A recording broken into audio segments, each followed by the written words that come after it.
നിങ്ങൾക്കെല്ലാവർക്കും സമാധാനം ഉണ്ടായിരിക്കട്ടെ.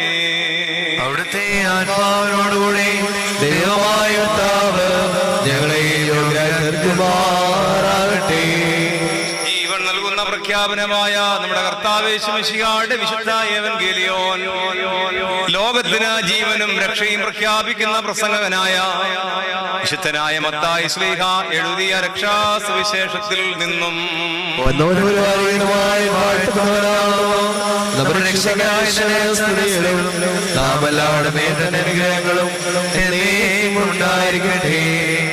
പരിശുദ്ധ കന്യകമറിയാമിൽ നിന്ന് ശരീരം ധരിച്ച ദൈവത്തിന്റെ ജീവനുള്ള വചനവും നമ്മുടെ കർത്താവും നമ്മുടെ ദൈവവും നമ്മുടെ രക്ഷിതാവുമായ യേശു മിശിഹായുടെ മനുഷ്യാവതാര നാളിൽ